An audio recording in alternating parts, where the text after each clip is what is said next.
Welcome to the Business Speak Podcast, where we take everything you need to know about being successful in business and make it easy to understand. Whether you're a longtime business owner, newer to this entrepreneur stuff, or hoping to run your own company in the future, you've come to the right place. Featuring your host, professional accountant and business guru, Mr. Chill. So relax and have some fun with us as we journey through Business Speak, the language of business, simplified. Well, hello, everyone. Welcome to the Business Speak podcast. I am your host, Mr. Chill, also known as Corey. I'm excited to be with you today. Thank you for joining us. I'm also excited to welcome Jessie Shewchuk to our podcast today. Thank you for joining us, Jessie. Thank you for having me. Now, a little bit of humor here. This is Jessie's second time being on the podcast. You won't have seen her yet because the first one didn't work so well. Not because of her, it was because of our tech issues. So we're going to second chance to record the podcast, and we thought we can either try to recreate it or we can just have some fun and do something new. So we're going to go for the latter and see what happens. It's going to be better. Yeah.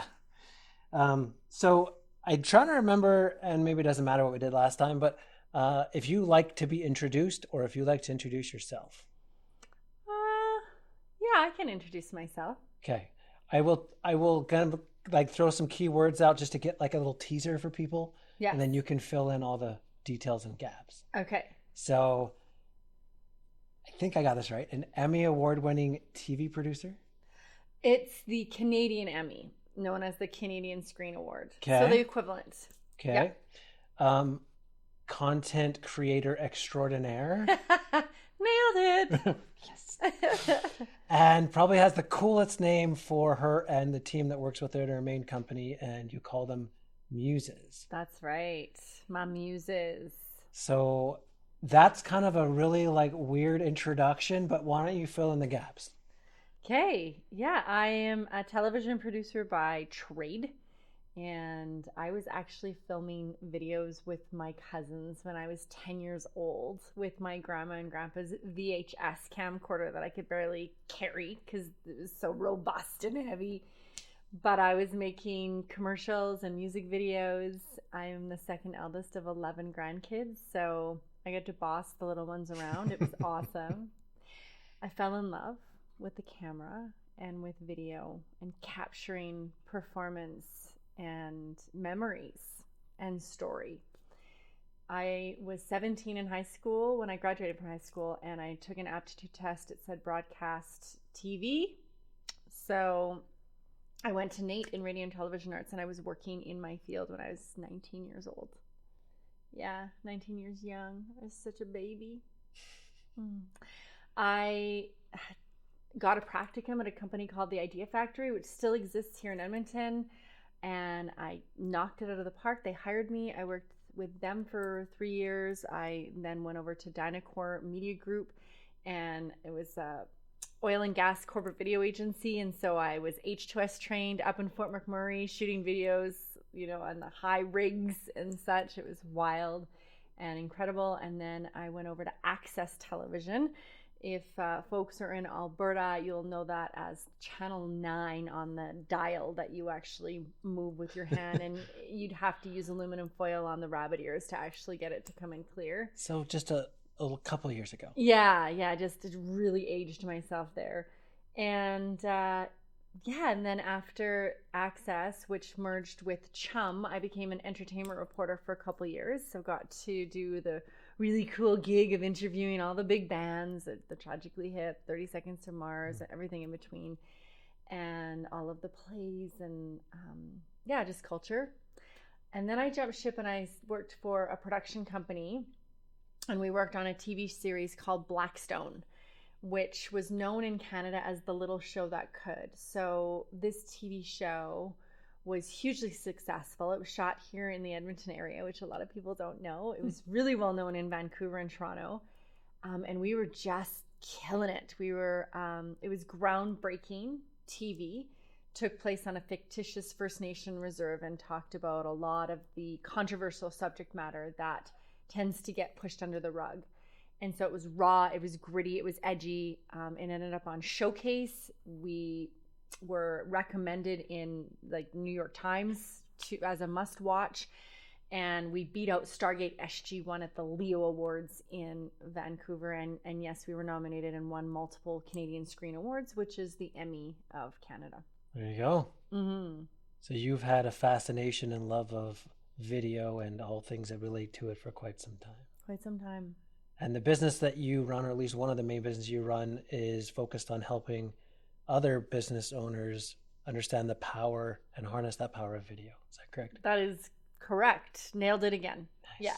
Yeah. Okay, so what's the story behind the name Modern Muse Media and the Muses? Where does that fit in?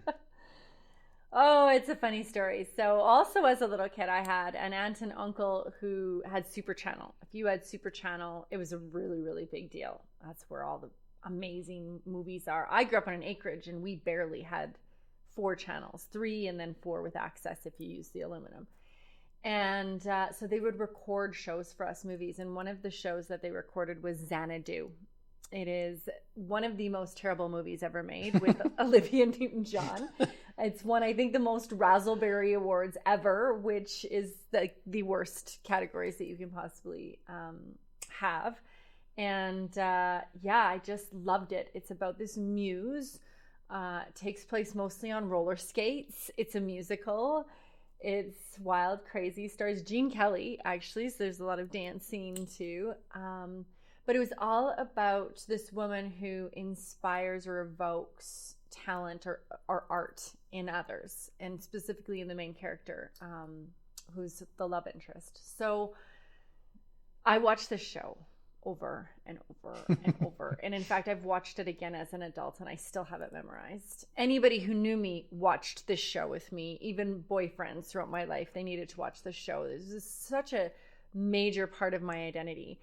And when I was coming up with a name to start my business after leaving the TV industry, Muse just definitely had to be a part of it. I knew I was going into media. I didn't want it to be TV or film specifically because I saw the future that it wasn't going to be conventional broadcast channels and such. And, but Muse is kind of the old form of the goddesses, if you will, right? And so I wanted to bring it to modern day. So Modern Muse Media, that's the name of my organization. And anybody that works with the organization is a muse, because we work with businesses and inspire in the art form of video and content creation. Okay. Yeah. Way better intro than I could have done, so thank you. Way longer too, I think. Now, one of the things that I think was a bit of a paradigm shift for me when you and I tried recording this last time, so maybe that's how we can save some time here, is I'll just sort of already explain the things that you helped teach me last time. Now, for example, I run an accounting firm, and I don't think typically that accountants or those that work in an office like that are super geared towards doing video. I don't think it's what naturally I think of. I don't think it's what a lot of people think. Oh yeah, accounting firms, you know what they need? They need a lot of video on their social media page. But one of the things you helped me to realize is how, I don't know if easy is quite the right word, but I'll use it for now, how easy or natural it could be to just record things happening in sort of their natural element, almost pretending like the camera's not rolling, and that sometimes that might help you actually capture the best footage ever. Without question. And that could apply to any business owner, right? Because I'm imagining people listening to the podcast here be like, okay, well, this is all fine, but what does it have to do with me, right? I'm a one-person show, or my wife and I run a small mom-and-pop shop, whatever. What are we going to ever do with video? And that idea that you put in my head of any kind of business could benefit from the video if they think about it in a kind of a different way.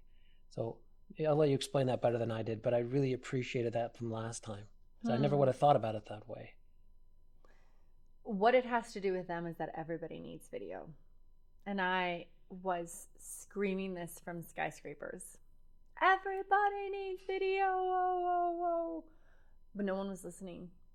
And so when I started Modern Muse, we were ahead of the time.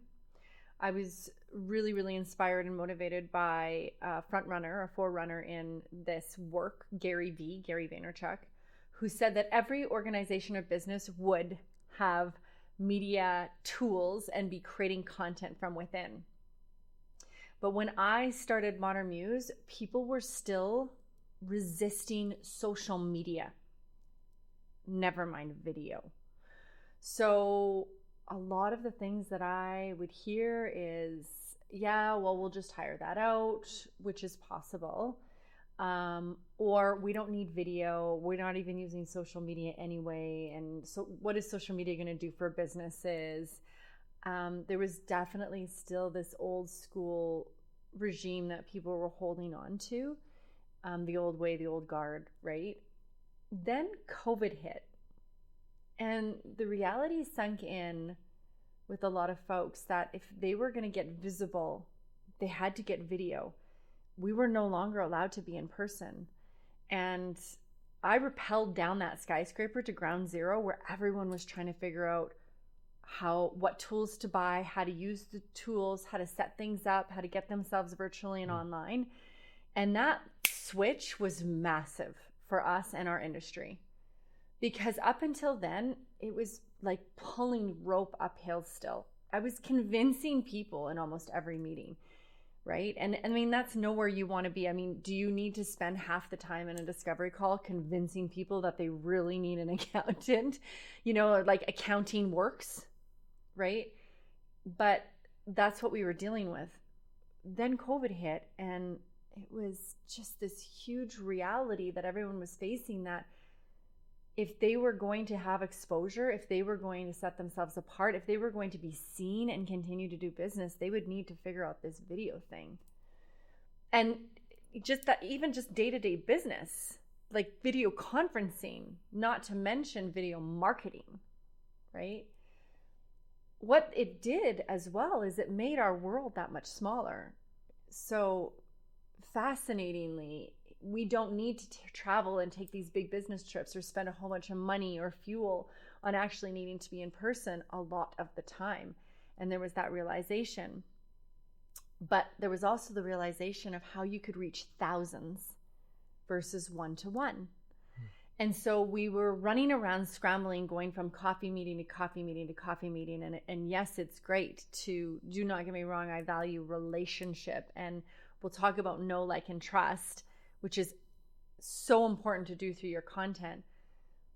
But the power of getting in front of a lens, doing something that we call, which is transcending the lens, which is creating the effect that you are connecting with people just as though you're with them one-to-one, but reaching thousands and thousands versus that one-to-one connection.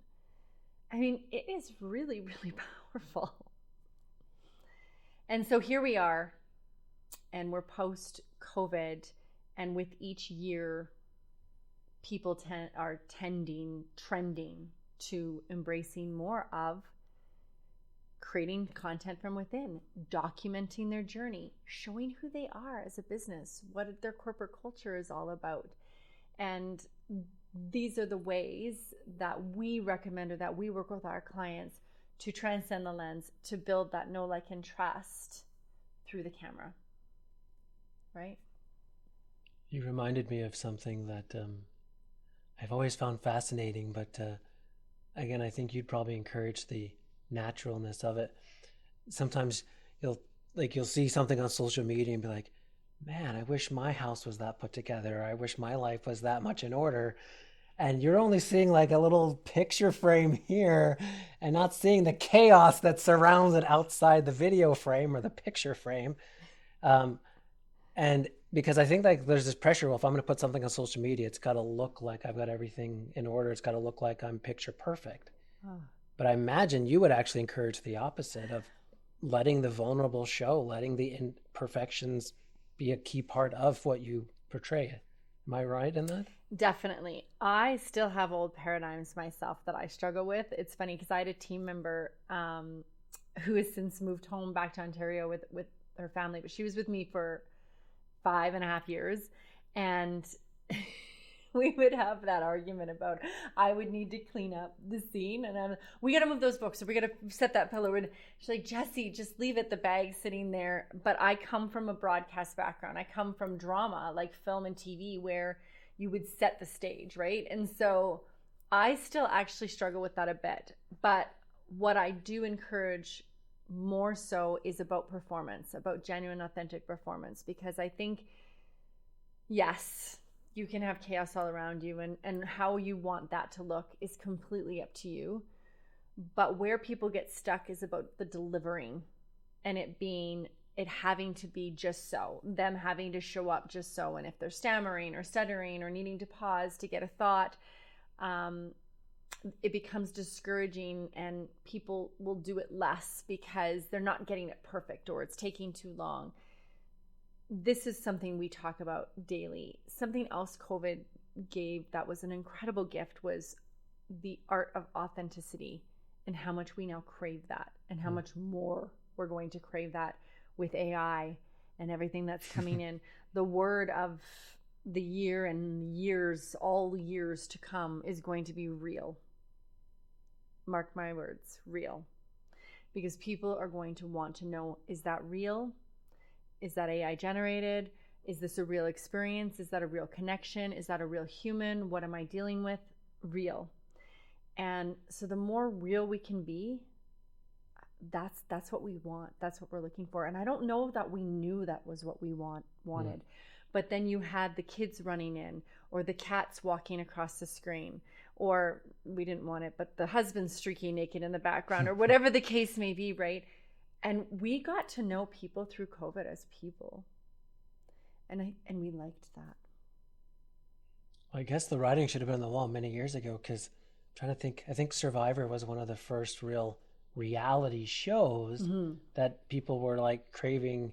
It's like unscripted kind of TV, where I know it's a competition, but you're kind of seeing the raw, real side of what happens when people are doing stuff and cameras are rolling 24/7. And I think that was kind of the start of that kind of concept, and that's been around long before COVID. But I think you said COVID kind of really kind of brought the need for that out more.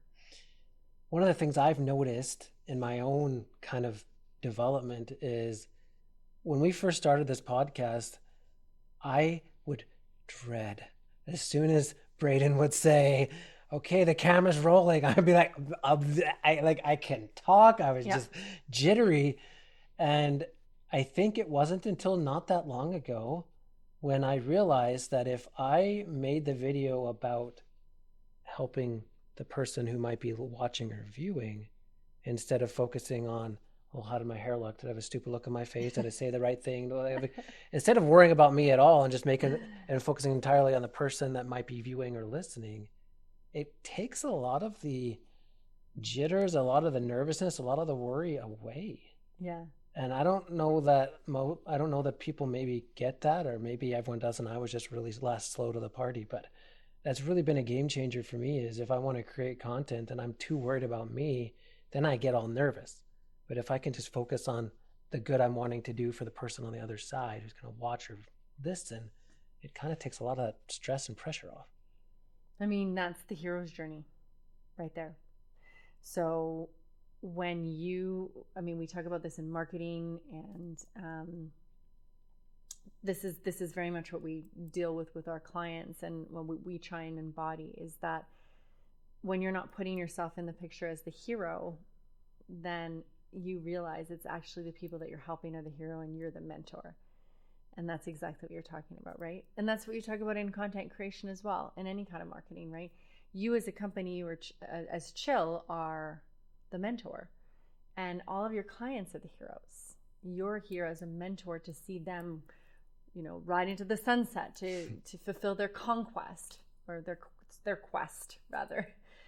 And that's exactly what you're talking about. And I think that that's the best way to go about whenever you're putting yourself out there, which is really, really, really hard for people. In general, hearing your own voice, seeing yourself back on camera, this is not something that the majority of the population are comfortable with at all. We deal with this day in and day out. But if you're able to go, okay, what is the purpose of all this? What is the intention? And not make it about you, you're right. Then suddenly you're serving.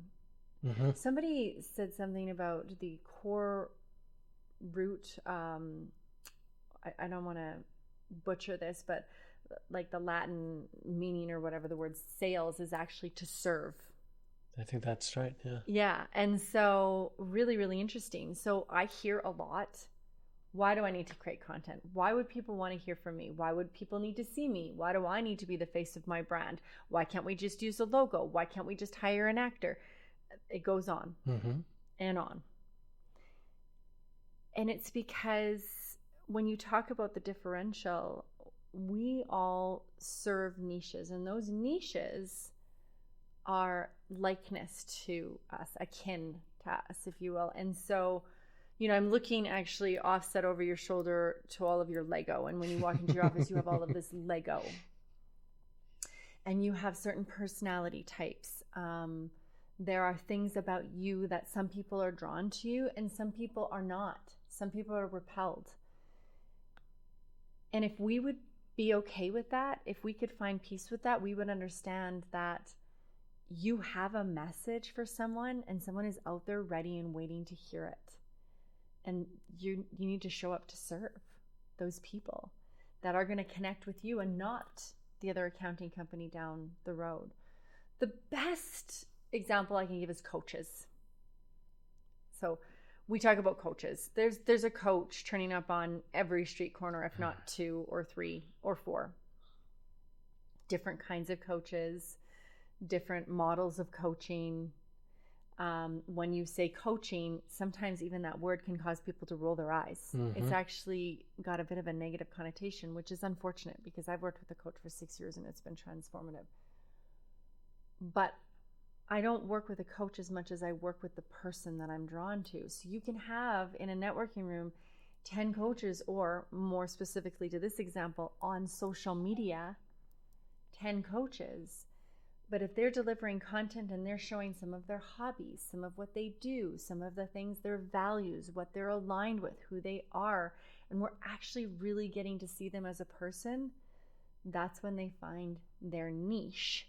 And you bet that there is enough people in this world for every coach that is out there, because one coach isn't going to be able to serve everyone, right? And they're going to show up differently. They're going to provide different value. I've worked with multiple coaches and they've all had very different offerings or say something similar, but in a different way that I receive it. And so that's why it matters. Because you're going to say something and you're going to speak to someone that feels that draw to you, and that's going to impact them. That's going to help. Thank you. What are some examples of types of content that small business owners should be creating for their business? There are so many examples, it's not even funny. And we actually lean into AI to help with that and teach other businesses how to lean into some AI tools to help. In fact, one of the things that we first do with folks when we're talking to people, if they're interested or if they just need help, we give a 30-minute free strategy session, totally free, no strings attached. It's just an opportunity to try this on. And some people don't even like, what is content creation? What does this even look like, right? But we come up with like a 30-day calendar to take a look at all the different kinds of things that you can post. So you can do everything from a day in the life.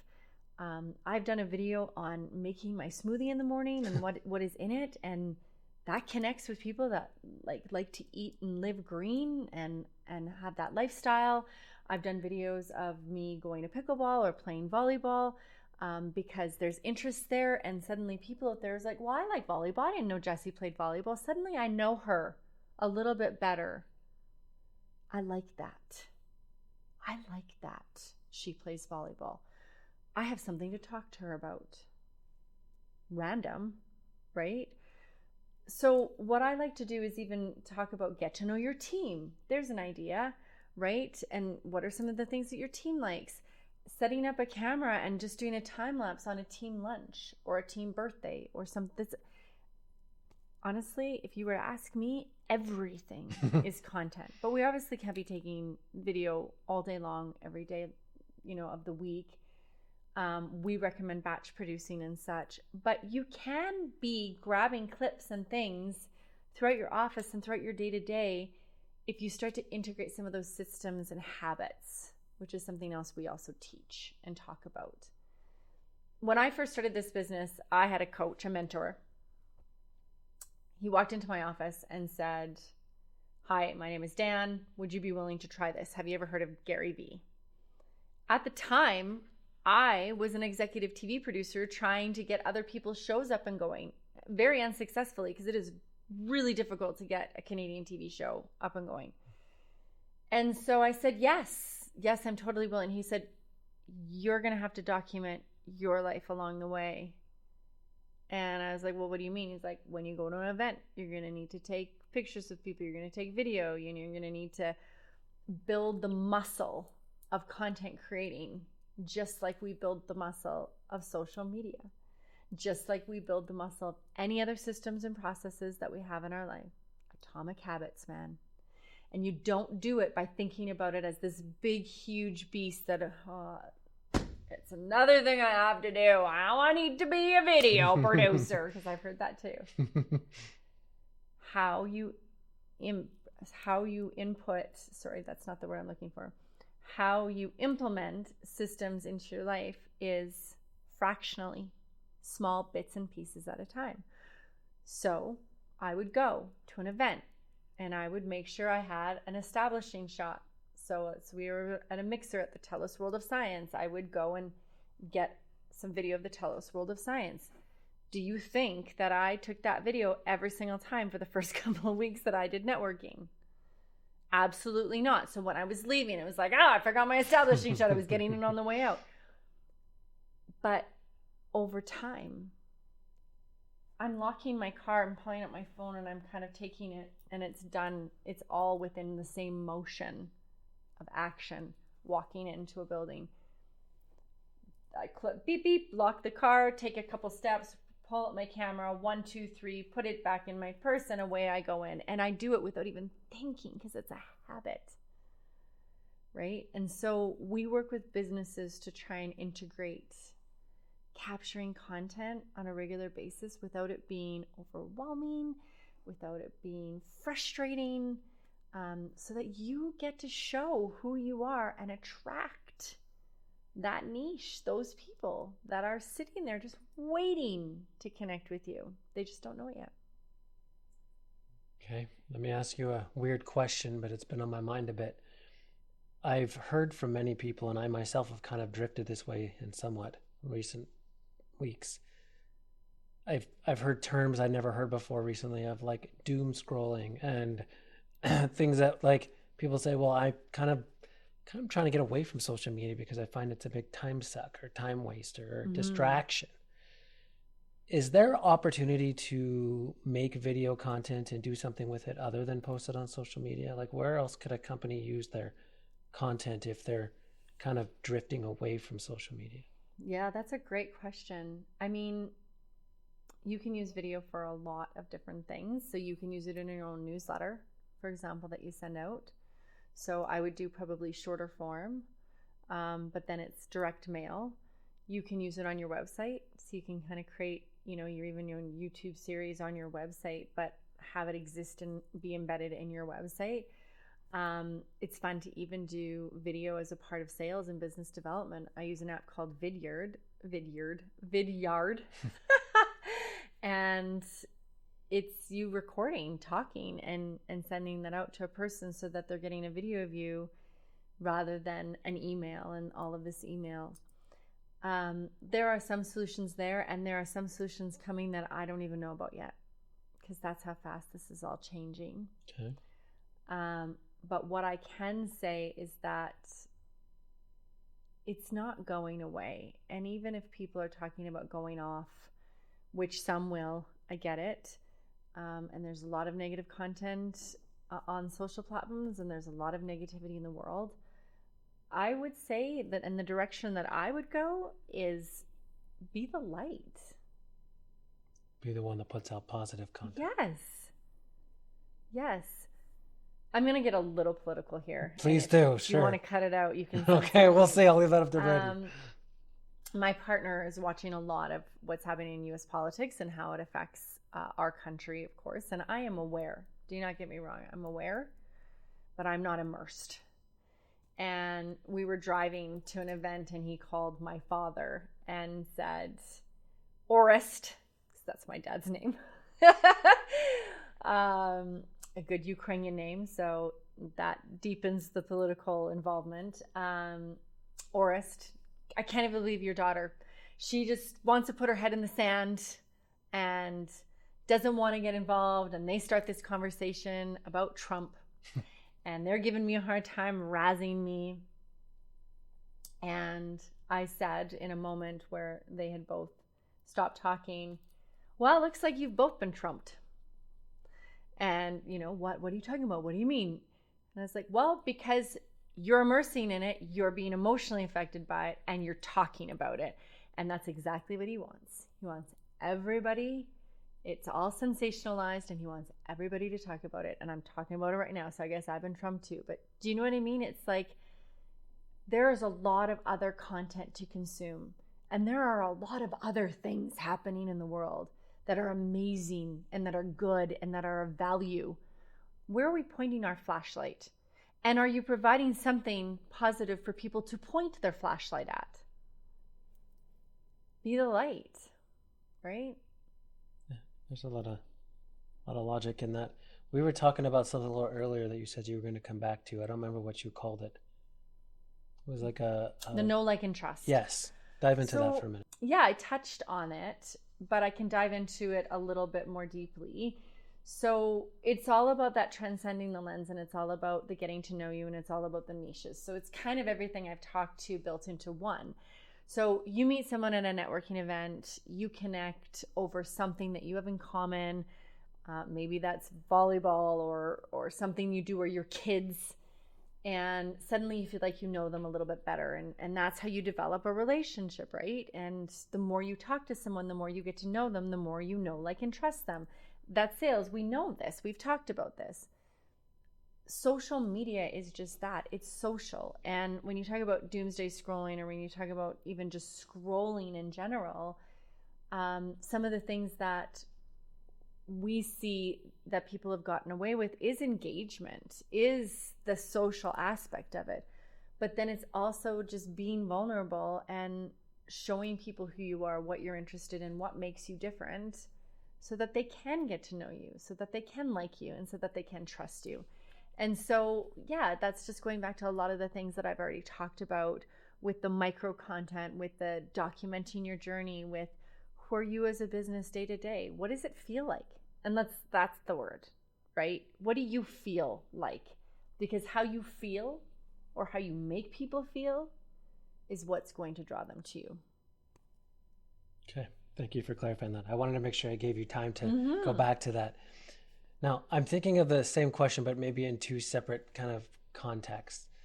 One of the ideas that you had is a company could use video to help introduce the social media or other platforms to their team. Now, what if there's people on their team who are just like, please, I would rather do anything than put myself in front of a camera. But they're a good part of the team. How do you help someone? How do you help a teammate how do you coach them through that? Just, I want nothing to do with being in front of the camera. I'll be behind it, but I don't want to be in front of it. How do you help that? I mean, it's tough because you need to honor boundaries, and some people are really private, and there's things that we talk about. Some people don't want to show their kids, and should I have a separate social media channel? And but when it comes to a team member, you really just need to honor and respect that. I think that maybe showcasing some other people that are a little bit more open to it to see, well, this is what it would look like. And if they're not open to video, then maybe a picture or maybe a group shot where it's more inclusive and it's not the focus or spotlight is on them, would be a few things that I would recommend. But when it comes down to it, I mean, ultimately it is a choice. It's their decision, unless it's within your hiring practice, systems, and process to say that as a part of this organization, we do document. And just like when you walk into an event these days, they will most often have a sign up at the front saying that you're given, by entering this room, you give permission. That's right. Yeah, I'm a big fan of autonomy. It's one of, our core values within our corporate culture. We have a lot of flexibility and autonomy. But I think it's really clear as a content creation company to our team members coming in, and we have to have that conversation because we're oftentimes documenting the documentation or the videography or the workshops and so we do have to have that conversation ahead of time that you will most likely be on camera, and there's release forms and things like that's giving that permission. But if you have somebody that is super opposed to it, and you're having the conversations or maybe showing other people doing it and what it's used for, or how you're doing it, or how it's helping serve others, and what the vision is behind it, right, and your why and some of that stuff that we talked about, and they're still resistant, then that's a choice, right? I don't know that there's too much more that you can do. Okay, well, let's tweak the example then. Let's say that they aren't against it in principle, like they wanna help. Mm-hmm. They just can't get over the shyness. Okay, that's a very different scenario. So the group stuff is what comes to mind, and it's just going to take kind of easing it in, right? And so when you're with other people engaging, then that's good. And then also the element of surprise. And so what I firmly believe is that the gold actually happens when people don't know the camera is running, right? And so as long as you have their permission and consent and everything is okay there might be an opportunity to, run some content where the camera's not in their face and you're not putting them on the spot. But let's use the example of a team lunch. For example, if there's, a phone or a camera or something that's set up on the fridge in the office kitchen or whatever, I'm not suggesting put in secret cams or anything like that, but where it's like more off the cuff rather than staged, because people are going to be more natural. When any videographer I've ever worked with, I do not give me a verbal countdown. Do not count like the 3, 2, 1, or okay, we're rolling, Jesse, really loud, or whatever. They are very much told to give me a little hand motion or walk away or whatever that looks like, whatever that little signal is, because oftentimes I'll actually be done the interview and then I'll be like, okay, we're finished, and people will be like, what? I didn't realize we had started. Magic. I guess another advantage of that approach too is I can imagine many people will say, well, okay, this sounds all great, but I don't have time for that. But if it's just sort of happening all the time, and you might just accidentally capture gold if you kind of forget that it's happening all the time. It's not really adding extra time into your day to try and record stuff. It's just naturally happening. Content creation is an extra layer, and I will never, ever be dishonest about that. It's part of the reason why we're a hybrid service company. So we do training where we teach people to do it themselves. And we had leaned into that full time for a while. But I love to listen, and client feedback is incredibly important. And upon interviewing about 50 of our most recent clients in the last year, we moved into done with you and done for you services, because it can be time consuming, especially the editing. Yeah, the back end. And so that's not a joke. And we do need to do what we are good at. We need to shine bright in the areas that we have gifts and what our specialty is. There are things that you can do quick. For sure. Some of that off the cuff, behind the scenes, on the go footage, which is like more like documenting the journey, versus produced content, which is more like this show where you have the equipment, you have the setup. That takes longer to edit, it's longer form content, right? And so having a person on your team is really important if you're doing it, or definitely having some support. When we first started in social media, there was still a resistance to that. Most often, not every once in a while, most often, the person that we were coming in to train who did the social media was the receptionist. And it was, they do social media a couple hours a week, but otherwise they're on reception. Because people still didn't have an understanding, and this is just almost 10 years ago. This is just a decade. People still didn't have an understanding that this was a full-time gig. That social media and marketing and having an in-house marketing person to do that is a job. Like there's a lot to do. There's a lot to it, right? Now we've seen that most often there's a social media person in-house, and then it's teaching them or empowering them to be able to do the video training, our video training. So doing the videography and the editing. So adding that to the tasks, but that's time consuming, right? So I need to always be forthright with an organization that if they're doing some other things, you're adding something that is significant to their plate, right? So even if we've taught organizations to self-capture and to do video, we're now doing a lot of that editing and stuff, because what was happening is they were getting backlogged on content. Is there a time? I'm going to make sure I asked my question correctly. Is there like an ideal time frame for a video clip, or length? Maybe I guess is the word I'm looking for. Like 30 seconds, 1 minute, 5 minutes, 10 minutes. Like, is there a certain thing that's like, this is like, statistically, this is like the best length to aim for your video clips, or take this big of a video and find this smaller version of it? Yeah. What's that magic? I just did a presentation for a huge business summit. So the latest research is showing that under 90 seconds. Okay.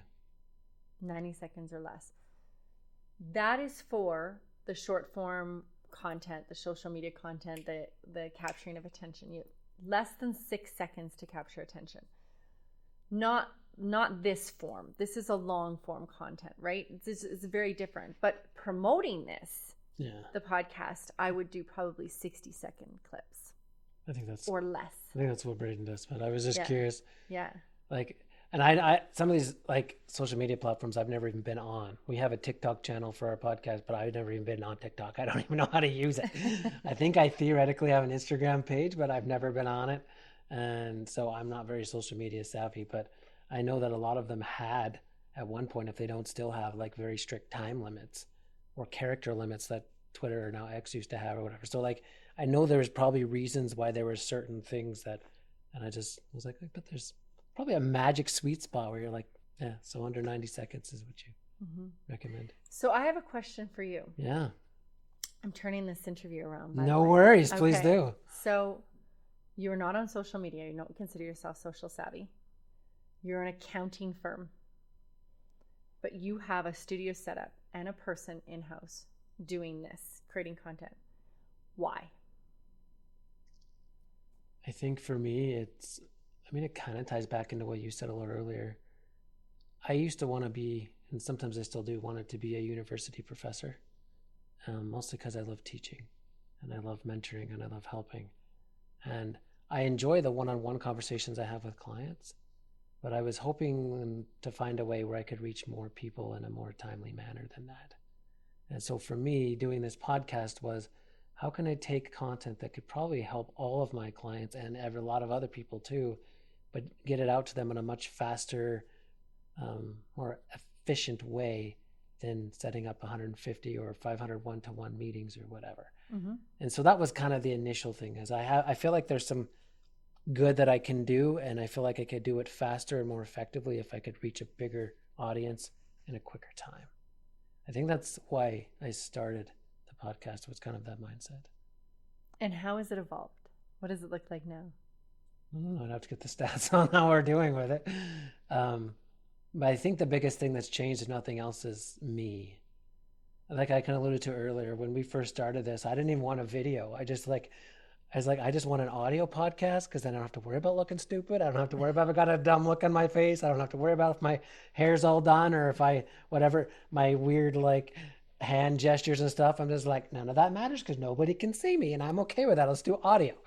And then when I hired Braden's like, well, if you really want to do this good, we're going to need video. And I'm like, that means a camera.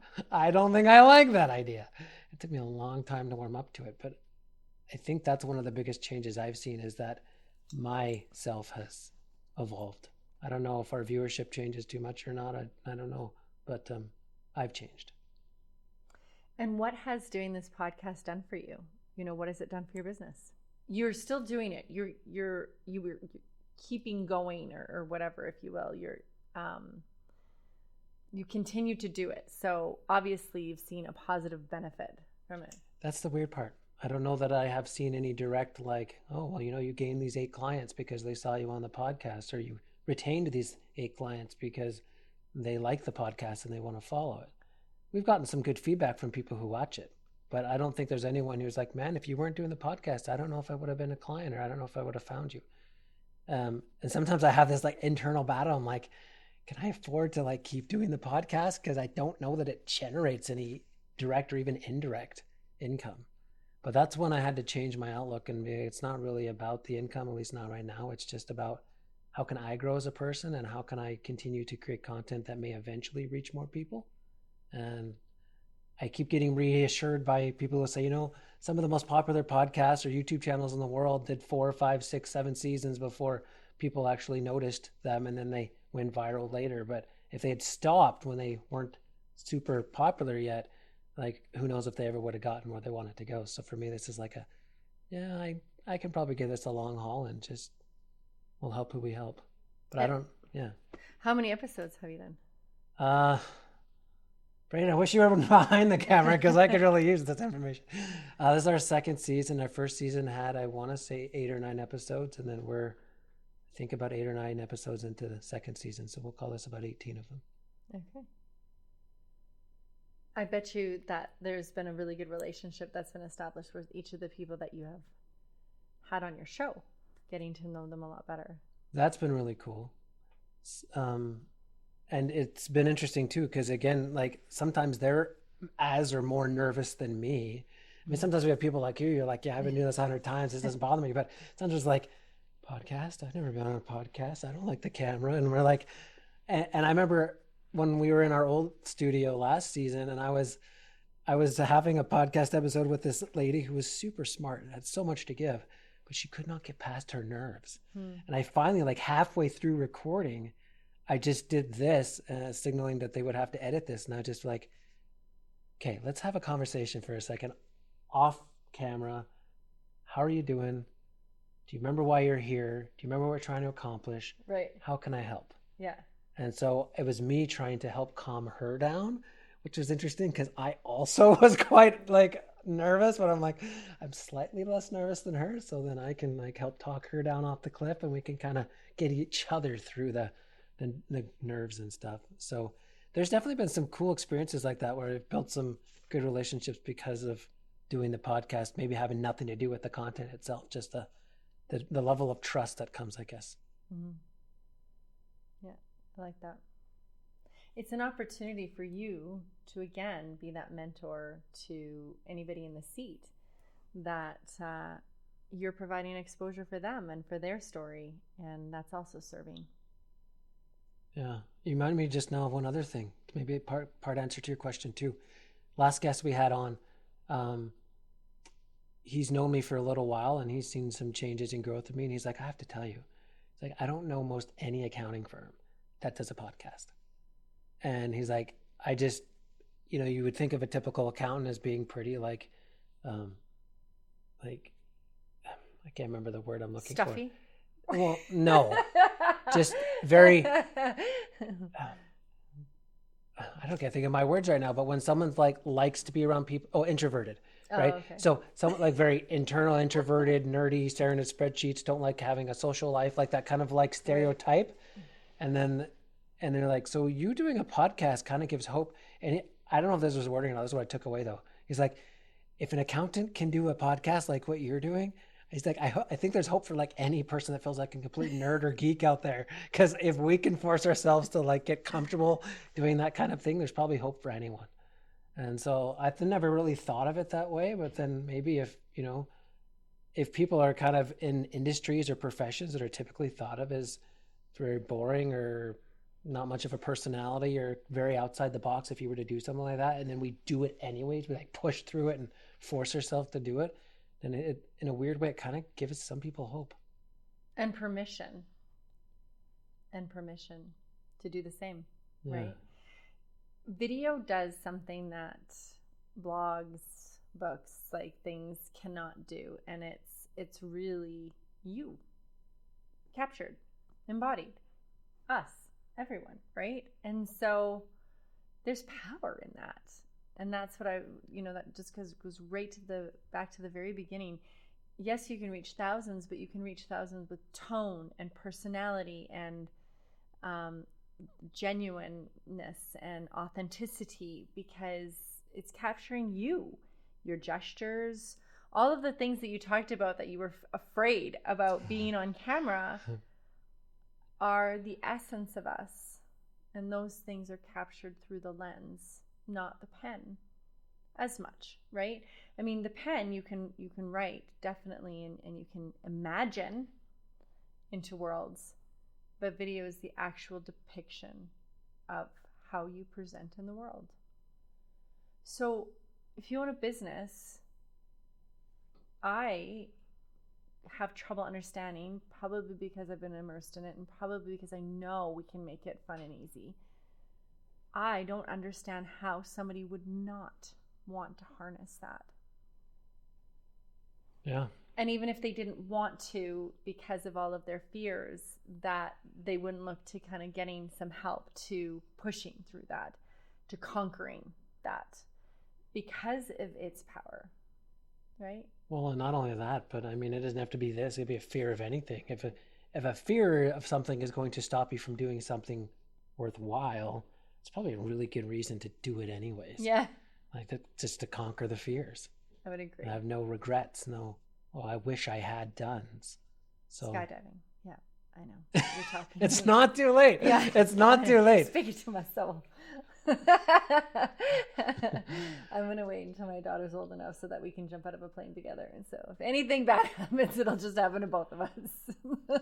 My father's wanted to skydive for as long as I can remember, and he's never done it. And he's about 10 years ago, he told me, he's like, Corey, your mom's finally given me permission to skydive. I was like, really? Yeah.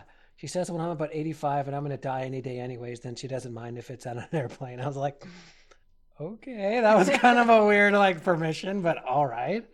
So anyways, as we wrap up today, what do you hope people have learned or take away from this podcast episode? If you don't remember anything else from what we've said today, these 1 or 2 or 3 things is the sweet spot. That's the key take home stuff. What would you say? Yeah, I would say that you have something to share. We all do. We have something to share. We have gifts, and you're here talking to people about what they do.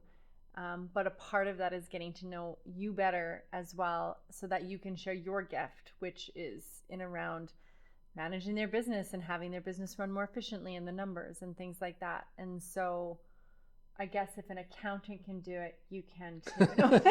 No, that's the key takeaway. If Corey can do it, then there's hope for anyone. Yes. But yeah, it's really, truly, there are people just waiting to connect with you on the other side of the lens, on the other side of content, on the other side of value that you bring to this world. And whether you think that there is or not, there is 100%.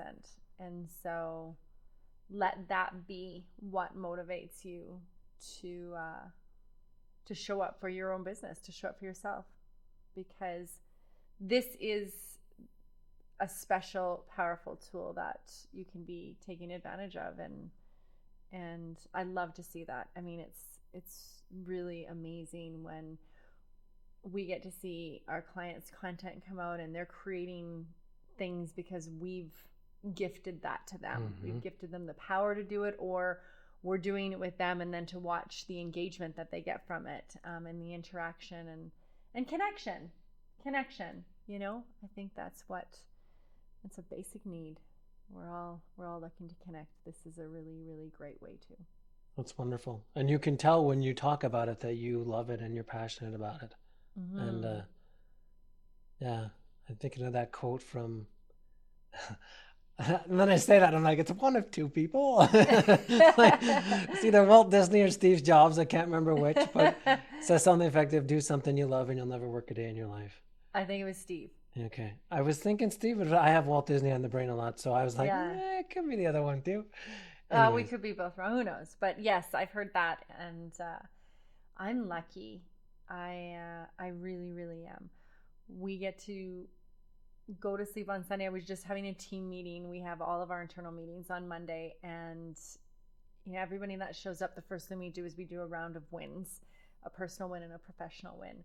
And yeah, one of my team members expressed that a big professional win was that on Sunday night when she goes to sleep, she doesn't have dread about the week to come, that she's actually so excited about Monday and sharing ideas. And I saw this over the weekend, or I finished that edit, or, and then the rest of the team chimed in, and it was like, me too, me too, me too, me too. And that is pretty awesome to be able to say that, I'm doing what I love, and I have loved this since I was a child. And then sharing that